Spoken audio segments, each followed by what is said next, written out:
All right, so let me go ahead and once again draw out, let me draw it on the molecule this time. So we have a hydrogen here, right? We have two hydrogens on this carbon, right? Two hydrogens on this carbon all the way around our ring. So let me go ahead and draw in all of these hydrogens. All right, and then we look for chirality centers or chiral centers. All of these carbons, let me highlight them in magenta, all of these carbons have two hydrogens bonded to them, so that's two of the same thing. So there's no way those are going to be chiral centers. What about this carbon right here? So it looks like it might be a chirality center, right? We have a chlorine bonded to it, a hydrogen, and then we have these things going in opposite directions. But in actuality, this is not a chiral center. And that's because there's the same path around this ring here. So the hydrogen is like one different group, the chlorine is another different group, so that's two different groups.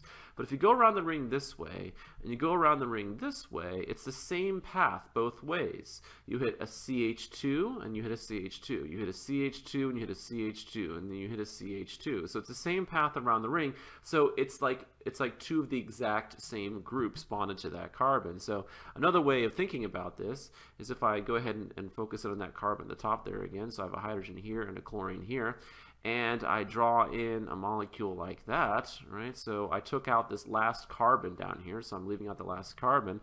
One way to think about it is that's two of the same things attached to this carbon. Here's an ethyl group, and here's an ethyl group. So two of the same thing attached to that carbon, so this is not a chiral center. And so there are 0 chirality centers for this molecule. However, if we change things up, so let's look at this molecule now, we have a different path around the ring. So once again, we're focused in on this carbon, right, because we know we have a hydrogen bonded to that carbon here. So the paths around the ring, there's a different paths around the ring. Let me draw in the hydrogens once again. So there are two hydrogens on this carbon, right? Only one hydrogen on this carbon.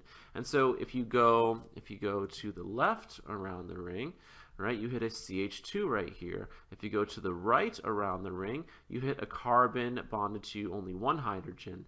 And so it's a different path. And so it's like there are 4 different things attached to this carbon right here. So this carbon is a chirality center. All right, if we look at some of these other carbons, right, let me use red for this. All right, so if we look at this carbon right here, this carbon is sp2 hybridized, right? There's a double bond there, so it's not a chirality center. Same with this carbon.